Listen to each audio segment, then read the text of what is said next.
ჰაკარიში ჩამოსვლამდე როგორი შთაბეჭდილება ქონდაო და ეხლა აქ რო არის, ანუ რას ფიქრობსო და როგორ შეეგუა? ანუ ხო იცი თავიდან ჩამოსვლა არც გვინდოდა და რაღაცა. რავი. ბოლოს რო ჩამოვედი და რაღაცა ძალიან თბილი ხალხია. და რავი, ძალიან მომწონს მართლა აქაურობა. Gelmek açıkçası gelmek istemiyordum çünkü farklı şeyler anlattılar gerçekten. Ama yani dediğin gibi değil, geldi kendisi gördü. İnsanlar çok farklı davranıyorlar, çok seviyorlar diyor. Onun için çok memnun. Şu an halimde çok memnun. Resmi xწევას ეხაო. ანუ რა არის მიზანია? ანუ ჩვენი მიზანია, ჩემი არა მარტო, ჩვენი გუნდის მიზანია, რომ პირველ ლიგაში ვაჩვენოთ იმ ხალხს, ვინც გონიათ, რომ მართლა ჰაკარს არ შეუძლია რამე რომ აჩვენოს. და ჩვენ ვცდილობთ იმას, რომ პირველ ლიგაში ვითამაშოთ და შეიძლება ძალიან ამბიციურად ჩანდეს და რაღაცა, მაგრამ გვინდა რომ პირველ ლიგაში პირველი ადგილი ან მეორე ადგილი დავიკავოთ.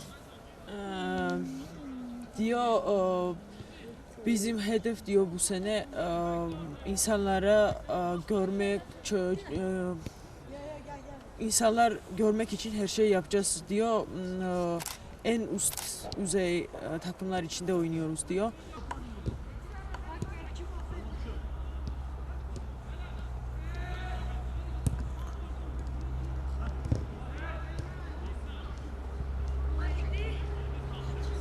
ჰაკარი რო გაიგო, ანუ თავში რა მოუვიდა აზრათო და თუ უნდა და ჩამოსვლა და რას ფიქრობდაო?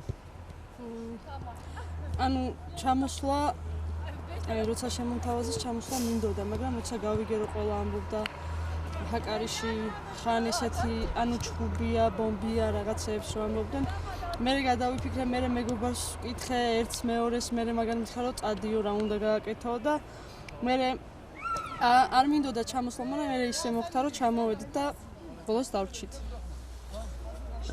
Diyor bu teklif geldiğin zaman diyor aslında gelmek istiyordu ama bilmiyordu yani nereye gidiyordu. Sonra arkadaşlardan öğrenmiş, yani çok kişi kötülemiş, Hakkari bomba var falan.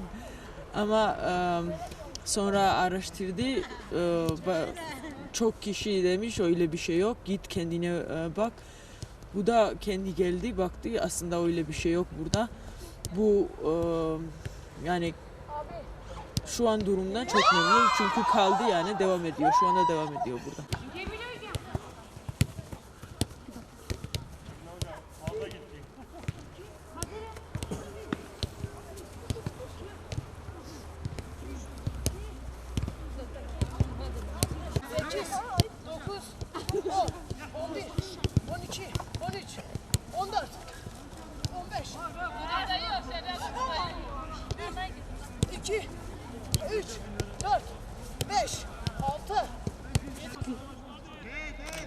Sen nerede? 2008 yılında kadın futbol takımını kurduğum zaman o dönemde kız çocuklarının futbola olan alakası, ailelerin özellikle kız çocuklarına yönelik baskıları sürekli ön plandaydı.